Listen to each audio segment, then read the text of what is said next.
വിശുദ്ധ ലൂക്ക എഴുതിയ സുവിശേഷം അധ്യായം 20. യേശുവിൻ്റെ അധികാരം.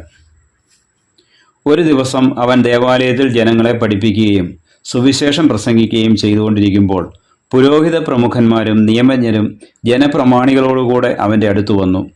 അവർ അവനോട് പറഞ്ഞു, എന്തധികാരത്താലാണ് നീ ഇതൊക്കെ ചെയ്യുന്നത്? അഥവാ നിനക്ക് ഈ അധികാരം നൽകിയത് ആരാണ് എന്ന് ഞങ്ങളോട് പറയുക. അവൻ മറുപടി പറഞ്ഞു, ഞാനും നിങ്ങളോട് ഒന്ന് ചോദിക്കട്ടെ, ഉത്തരം പറയുവിൻ.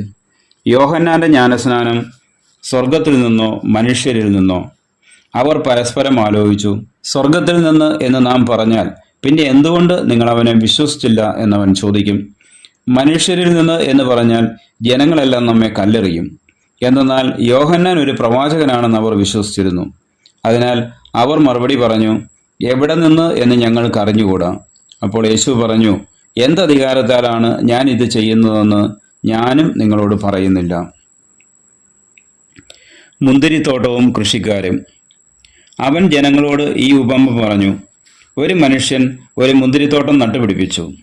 അത് കൃഷിക്കാരെ ഏൽപ്പിച്ചതിന് ശേഷം ദീർഘനാളത്തേക്ക് അവിടെ നിന്ന് പോയി. സമയമായപ്പോൾ മുന്തിരിപ്പഴങ്ങളിൽ ഓഹരി ലഭിക്കേണ്ടതിന് അവനൊരു ഭൃത്യനെ കൃഷിക്കാരുടെ അടുത്തേക്ക് അയച്ചു. എന്നാൽ കൃഷിക്കാർ അവനെ അടിക്കുകയും വെറും കൈയോടെ തിരിച്ചയക്കുകയും ചെയ്തു. അവൻ മറ്റൊരു ഭൃത്യനെ അയച്ചു. അവനെയും അവർ അടിക്കുകയും അപമാനിക്കുകയും വെറും കൈയോടെ തിരിച്ചയക്കുകയും ചെയ്തു. അവൻ മൂന്നാമതൊരുവനെ അയച്ചു.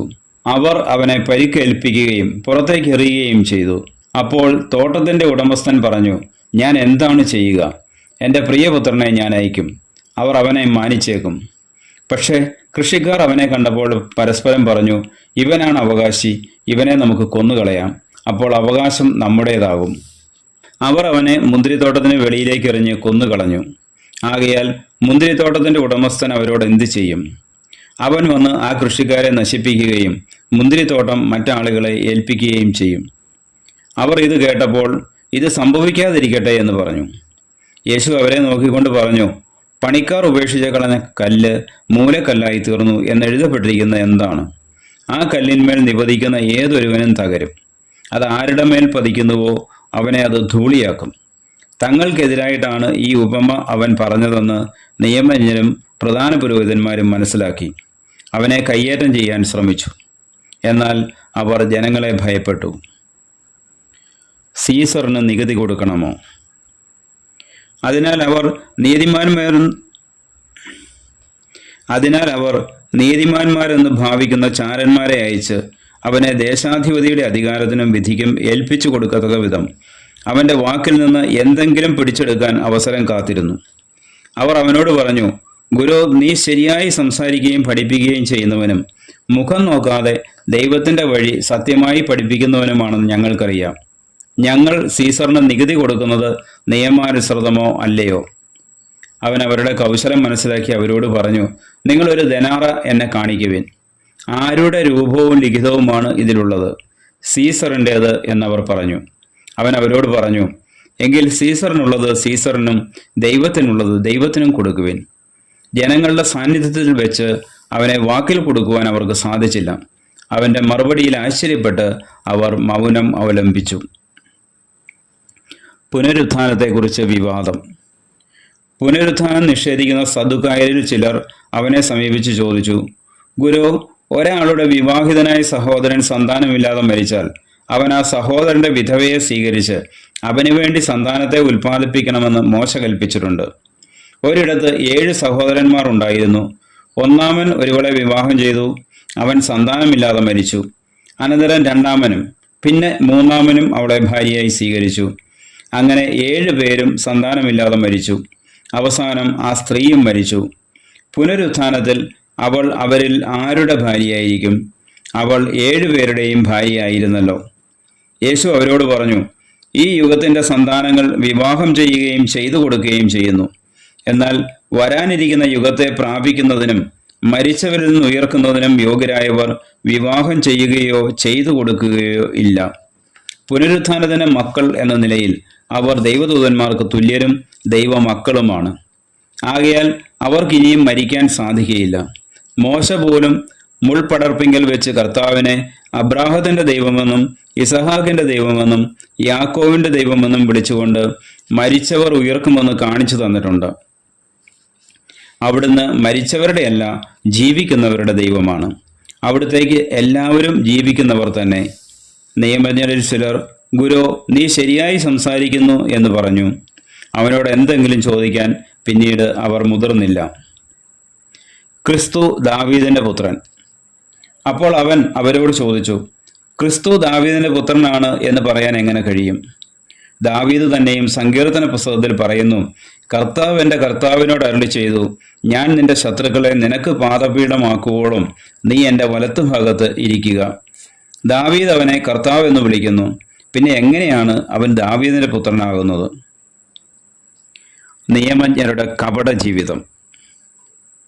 സകല മനുഷ്യരും കേൾക്കെ അവൻ ശിഷ്യരോട് പറഞ്ഞു, നിയമജ്ഞരെ സൂക്ഷിച്ചുകൊള്ളുവിൻ. അവർ നീണ്ട മേലങ്കികൾ ധരിച്ച് നടക്കാനും പൊതുസ്ഥലങ്ങളിൽ അഭിവാദനങ്ങളും സിനഗോഗുകളിൽ പ്രമുഖ സ്ഥാനങ്ങളും വിരുന്നുകളിൽ അഗ്രാസനങ്ങളും ലഭിക്കാനും ആഗ്രഹിക്കുന്നു. അവർ വിധവകളുടെ ഭവനങ്ങൾ വിഴുങ്ങുകയും ദീർഘമായി പ്രാർത്ഥിക്കുന്നതായി നടിക്കുകയും ചെയ്യുന്നു. അവർക്ക് കൂടുതൽ കഠിനമായ ശിക്ഷാവിധി ലഭിക്കും. അധ്യായം 21. വിധവയുടെ കാണിക്ക. അവൻ കണ്ണുകൾ ഉയർത്തി നോക്കിയപ്പോൾ ധനികർ ദേവാലയ ഭണ്ഡാരത്തിൽ നേർച്ചയിടുന്നത് കണ്ടു. ദരിദ്രയായ ഒരു വിധവ 2 ചെമ്പ് തുട്ടുകൾ ഇടുന്നതും അവൻ കണ്ടു. അവൻ പറഞ്ഞു, ദരിദ്രയായ ഈ വിധവ മറ്റെല്ലാവരെയുംക്കാൾ കൂടുതൽ നിക്ഷേപിച്ചിരിക്കുന്നു എന്ന് സത്യമായി ഞാൻ നിങ്ങളോട് പറയുന്നു. എന്തെന്നാൽ അവരെല്ലാവരും തങ്ങളുടെ സമൃദ്ധിയിൽ നിന്ന് സംഭാവന ചെയ്തു. ഇവളാകട്ടെ തൻ്റെ ദാരിദ്ര്യത്തിൽ നിന്ന് ഉപജീവനത്തിനുള്ള വക മുഴുവനും നിക്ഷേപിച്ചിരിക്കുന്നു. ദേവാലയത്തിൻ്റെ നാശത്തെക്കുറിച്ച്. ചില ആളുകൾ ദേവാലയത്തെപ്പറ്റി അത് വിലയേറിയ കല്ലുകളാലും കാണിക്ക വസ്തുക്കളാലും അലങ്കരിക്കപ്പെട്ടിരിക്കുന്നല്ലോ എന്ന് പറഞ്ഞു.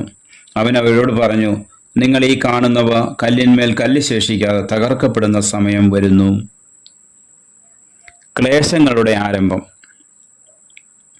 അവർ ചോദിച്ചു, ഗുരു, ഇതെപ്പോഴാണ് സംഭവിക്കുക? ഇതെല്ലാം സംഭവിക്കാൻ തുടങ്ങുന്നതിൻ്റെ അടയാളം എന്താണ്? അവൻ പറഞ്ഞു, ആരും നിങ്ങളെ വഴിതെറ്റിക്കാതിരിക്കാൻ സൂക്ഷിച്ചുകൊള്ളുവിൻ. എന്തെന്നാൽ പലരും അവൻ ഞാനാണ് എന്നും സമയം അടുത്തു എന്നും പറഞ്ഞുകൊണ്ട് എൻ്റെ നാമത്തിൽ വരും. നിങ്ങൾ അവരുടെ പിന്നാലെ പോകരുത്. യുദ്ധങ്ങളെയും കലഹങ്ങളെയും കുറിച്ച് കേൾക്കുമ്പോൾ നിങ്ങൾ ഭയപ്പെടരുത്. ഇവയെല്ലാം ആദ്യം സംഭവിക്കേണ്ടതാണ്, എന്നാൽ അവസാനം ഇനിയുമായിട്ടില്ല. അവൻ തുടർന്നു, ജനം ജനത്തിനെതിരായും രാജ്യം രാജ്യത്തിനെതിരായും തല ഉയർത്തും. വലിയ ഭൂകമ്പങ്ങളും പല സ്ഥലങ്ങളിലും ക്ഷാമവും പകർച്ചവ്യാധികളും ഉണ്ടാവും. ഭീകര സംഭവങ്ങളും ആകാശത്തിൽ നിന്ന് വലിയ അടയാളങ്ങളും ഉണ്ടാവും. ഇവയ്ക്കെല്ലാം മുമ്പ് അവർ നിങ്ങളെ പിടികൂടുകയും പീഡിപ്പിക്കുകയും ചെയ്യും. അവരുടെ സിനഗോഗുകളിലും കാരാഗൃഹങ്ങളിലും നിങ്ങളെ ഏൽപ്പിച്ചു കൊടുക്കും. എൻ്റെ നാമത്തെ പ്രതി രാജാക്കന്മാരുടെയും ദേശാധിപതികളുടെയും മുൻപിൽ അവർ നിങ്ങളെ കൊണ്ടുചൊല്ലും. നിങ്ങൾക്ക് ഇത് സാക്ഷ്യം നൽകുന്നതിനുള്ള അവസരമായിരിക്കും. എന്ത് ഉത്തരം പറയണമെന്ന് നേരത്തെ ആലോചിക്കേണ്ടതില്ലെന്ന് മനസ്സിലാക്കിക്കൊള്ളുവിൻ. എന്തെന്നാൽ നിങ്ങളുടെ എതിരാളികളിൽ ആർക്കും ചെറുത്തു നിൽക്കാനോ എതിർക്കാനോ കഴിയാത്ത വാക്ചാതുരിയും ജ്ഞാനവും നിങ്ങൾക്ക് ഞാൻ നൽകും. മാതാപിതാക്കന്മാർ, സഹോദരർ, ബന്ധുമിത്രാദികൾ, സ്നേഹിതർ എന്നിവർ പോലും നിങ്ങളെ ഒറ്റിക്കൊടുക്കും. അവർ നിങ്ങളിൽ ചിലരെ കൊല്ലുകയും ചെയ്യും. എൻ്റെ നാമനിമിത്തം നിങ്ങളെ എല്ലാവരും ദ്വേഷിക്കും. എങ്കിലും നിങ്ങളുടെ ഒരു തലമുടിയിഴ പോലും നശിച്ചു പോവുകയില്ല. പീഡനത്തിലും ഉറച്ചു നിൽക്കുന്നതിലൂടെ നിങ്ങളുടെ ജീവനെ നിങ്ങൾ നേടും. ജെറൂസലേമിൻ്റെ പതനം. ജെറൂസലേമിന് ചുറ്റും സൈന്യം താവളമടിച്ചിരിക്കുന്നത് കാണുമ്പോൾ അതിൻ്റെ നാശം അടുത്തിരിക്കുന്നു എന്നറിഞ്ഞുകൊള്ളുവിൻ. അപ്പോൾ യൂദയായിലുള്ളവർ പർവ്വതങ്ങളിലേക്ക് പലായനം ചെയ്യട്ടെ. പട്ടണത്തിലുള്ളവർ അവിടം വിട്ടു പോകട്ടെ. ഗ്രാമങ്ങളിലുള്ളവർ പട്ടണത്തിൽ പ്രവേശിക്കാതിരിക്കട്ടെ. കാരണം എഴുതപ്പെട്ടവയെല്ലാം പൂർത്തിയാകേണ്ട പ്രതികാരത്തിൻ്റെ ദിവസങ്ങളാണവ. ആ ദിവസങ്ങളിൽ ഗർഭിണികൾക്കും മുലയൂട്ടുന്നവർക്കും ദുരിതം. അന്ന് ഭൂമുഖത്ത് വലിയ ഞെരുക്കവും ഈ ജനത്തിൻ്റെ മേൽ വലിയ ക്രോധവും നിപതിക്കും. അവർ വാളിൻ്റെ വായ്ത്തലയേറ്റ് വീഴുകയും എല്ലാ ജനതകളിലേക്കും തടവുകാരായി കൊണ്ടുപോകപ്പെടുകയും ചെയ്യും. വിജാതീയരുടെ നാളുകൾ പൂർത്തിയാകുന്നതുവരെ അവർ ജെറൂസലേമിനെ ചവിട്ടി മെതിക്കും. മനുഷ്യപുത്രന്റെ ആഗമനം. സൂര്യനിലും ചന്ദ്രനിലും നക്ഷത്രങ്ങളിലും അടയാളങ്ങൾ പ്രത്യക്ഷപ്പെടും. കടലിന്റെയും തിരമാലകളുടെയും ഇരമ്പൽ ജനപദങ്ങളിൽ സംഭ്രമം ഉളവാക്കും. സംഭവിക്കാൻ പോകുന്നവയെ ഓർത്തുള്ള ഭയവും ആകുലതയും കൊണ്ട് ഭൂവാസികൾ അസ്തപ്രജ്ഞരാകും. ആകാശശക്തികൾ ഇളകും. അപ്പോൾ മനുഷ്യപുത്രൻ ശക്തിയോടും വലിയ മഹത്വത്തോടും കൂടെ മേഘങ്ങളിൽ വരുന്നത് അവർ കാണും. ഇവ സംഭവിക്കാൻ തുടങ്ങുമ്പോൾ നിങ്ങൾ ശിരസ് ഉയർത്തി നിൽക്കുവിൻ, എന്തെന്നാൽ നിങ്ങളുടെ വിമോചനം സമീപിച്ചിരിക്കുന്നു. ഒരു ഉപമയും അവൻ അവരോട് പറഞ്ഞു. അത്തിമരത്തെയും മറ്റു മരങ്ങളെയും നോക്കുവിൻ. അവ തളിർക്കുമ്പോൾ വേനൽക്കാലം അടുത്തിരിക്കുന്നു എന്ന് നിങ്ങൾ അറിയുന്നു. അതുപോലെ ഇക്കാര്യങ്ങൾ സംഭവിക്കുന്നത് കാണുമ്പോൾ ദൈവരാജ്യം സമീപിച്ചിരിക്കുന്നു എന്ന് മനസ്സിലാക്കിക്കൊള്ളുവിൻ. സത്യമായി ഞാൻ നിങ്ങളോട് പറയുന്നു, എല്ലാം സംഭവിക്കുന്നത് വരെ ഈ തലമുറ കടന്നു പോവുകയില്ല. ആകാശവും ഭൂമിയും കടന്നു പോകും, എന്നാൽ എൻ്റെ വാക്കുകൾ കടന്നു പോവുകയില്ല. ജാഗരൂകരായിരിക്കുവിൻ. സുഖലോലുപത, മദ്യാസക്തി, ജീവിത വ്യഗ്രത എന്നിവയാൽ നിങ്ങളുടെ മനസ്സ് ദുർബലമാവുകയും ആ ദിവസം ഒരു കെണി പോലെ പെട്ടെന്ന് നിങ്ങളുടെ മേൽ വന്ന് വീഴുകയും ചെയ്യാതിരിക്കാൻ ശ്രദ്ധിക്കുവിൻ. എന്തെന്നാൽ ഭൂമുഖത്ത് ജീവിക്കുന്ന എല്ലാവരുടെയും മേൽ അത് നിപതിക്കും. സംഭവിക്കാനിരിക്കുന്ന ഇവയിൽ നിന്നെല്ലാം രക്ഷപ്പെട്ട് മനുഷ്യപുത്രന്റെ മുമ്പിൽ പ്രത്യക്ഷപ്പെടാൻ വേണ്ട കരുത്ത് ലഭിക്കാൻ സദാ പ്രാർത്ഥിച്ചുകൊണ്ട് ജാഗരൂകരായിരിക്കുവിൻ. എല്ലാ ദിവസവും അവൻ ദേവാലയത്തിൽ പഠിപ്പിച്ചുകൊണ്ടിരുന്നു. രാത്രിയിൽ അവൻ പട്ടണത്തിന് പുറത്തുപോയി ഒലിവുമലയിൽ വിശ്രമിച്ചു. അവന്റെ വാക്ക് കേൾക്കാൻ വേണ്ടി ജനം മുഴുവൻ അതിരാവിലെ ദേവാലയത്തിൽ അവന്റെ അടുത്ത് വന്നിരുന്നു. അധ്യായം 22. യേശുവിനെ വധിക്കാൻ ഗൂഢാലോചന. പെസഹ എന്ന് വിളിക്കപ്പെടുന്ന പുളിപ്പില്ലാത്ത അപ്പത്തിന്റെ തിരുനാൾ അടുത്തു. പുരോഹിതന്മാരും നിയമജ്ഞരും അവനെ എങ്ങനെ വധിക്കാമെന്ന് അന്വേഷിച്ചു കൊണ്ടിരുന്നു. പക്ഷെ അവർ ജനങ്ങളെ ഭയപ്പെട്ടു. 12 പേരിൽ ഒരുവനും സ്കറിയോത്ത എന്ന് വിളിക്കപ്പെടുന്നവനുമായ യൂദാസിൽ സാത്താൻ പ്രവേശിച്ചു. അവൻ പുരോഹിത പ്രമുഖന്മാരെയും സേനാധിപന്മാരെയും സമീപിച്ച് എങ്ങനെയാണ് യേശുവിനെ അവർക്ക് ഒറ്റിക്കൊടുക്കേണ്ടത് എന്ന് ആലോചിച്ചു. അവർ സന്തോഷിച്ച് അവന് പണം കൊടുക്കാമെന്ന് വാഗ്ദാനം ചെയ്തു. അവൻ അവർക്ക് വാക്കുകൊടുത്തു. ജനക്കൂട്ടമില്ലാത്തപ്പോൾ അവനെ ഒറ്റിക്കൊടുക്കാൻ അവൻ അവസരം പാർത്തുകൊണ്ടിരുന്നു. ശിഷ്യന്മാർ പെസഹ ഒരുക്കുന്നു. പെസഹ കുഞ്ഞാടിനെ ബലി കഴിക്കേണ്ടിയിരുന്ന പുളിപ്പില്ലാത്ത അപ്പത്തിന്റെ ദിനം വന്നു ചേർന്നു. യേശു പത്രോസിനെയും യോഹന്നാനെയും അയച്ചുകൊണ്ട് പറഞ്ഞു, നിങ്ങൾ പോയി നമുക്ക് പെസഹ ഭക്ഷിക്കേണ്ടതിന് ഒരുക്കങ്ങൾ ചെയ്യുവിൻ. അവർ അവനോട് ചോദിച്ചു, ഞങ്ങൾ എവിടെ ഒരുക്കണമെന്നാണ് നീ ആഗ്രഹിക്കുന്നത്? അവൻ പറഞ്ഞു, ഇതാ നിങ്ങൾ പട്ടണത്തിലേക്ക് പ്രവേശിക്കുമ്പോൾ ഒരു കുടം വെള്ളം ചുമന്നുകൊണ്ട് ഒരുവൻ നിങ്ങൾക്കെതിരെ വരും. അവൻ പ്രവേശിക്കുന്ന വീട്ടിലേക്ക് നിങ്ങൾ അവനെ പിന്തുടരുക. ആ വീടിന്റെ ഉടമസ്ഥനോട് പറയുക, ഗുരു നിന്നോട് ചോദിക്കുന്നു, എൻ്റെ ശിഷ്യന്മാരോടുകൂടെ ഞാൻ പെസഹ ഭക്ഷിക്കുന്നതിനുള്ള വിരുന്നുശാല എവിടെയാണ്? സജ്ജീകൃതമായ ഒരു വലിയ മാളിക മുറി അവൻ നിങ്ങൾക്ക് കാണിച്ചു തരും. അവിടെ ഒരുക്കുക. അവർ പോയി അവൻ പറഞ്ഞതുപോലെ കണ്ടു, പെസഹ ഒരുക്കുകയും ചെയ്തു. പുതിയ ഉടമ്പടി. സമയമായപ്പോൾ അവൻ ഭക്ഷണത്തിനിരുന്നു, അവനോടൊപ്പം അപ്പസ്തോലന്മാരും.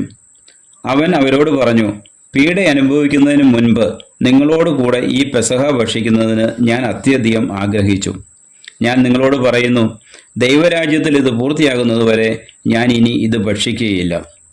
അവൻ പാനപാത്രം എടുത്ത് കൃതജ്ഞതാ സ്തോത്രം ചെയ്തതിനു ശേഷം പറഞ്ഞു, ഇത് വാങ്ങി നിങ്ങൾ പങ്കുവയ്ക്കുവിൻ. ഞാൻ നിങ്ങളോട് പറയുന്നു, ഇപ്പോൾ മുതൽ ദൈവരാജ്യം വരുന്നതുവരെ മുന്തിരിയുടെ ഫലത്തിൽ നിന്ന് ഞാൻ പാനം ചെയ്യുകയില്ല.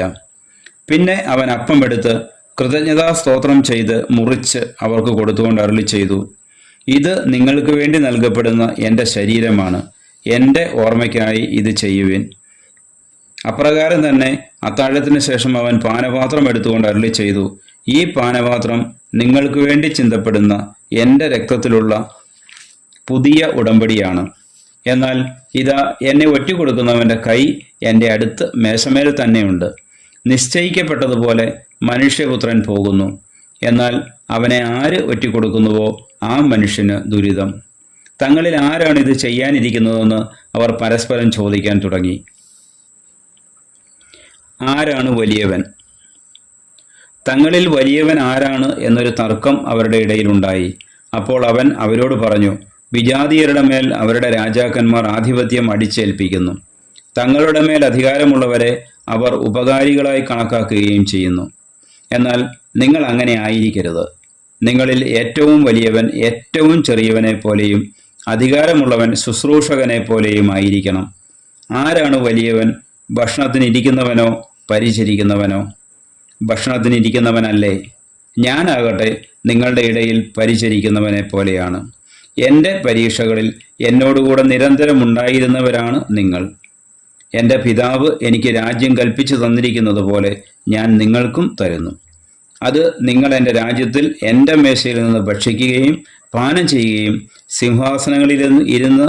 സിംഹാസനങ്ങളിലിരുന്ന് ഇസ്രായേലിലെ 12 ഗോത്രങ്ങളെ വിധിക്കുകയും ചെയ്യുന്നതിന് വേണ്ടി അത്രേ. പത്രോസ് ഗുരുവിനെ നിഷേധിക്കും.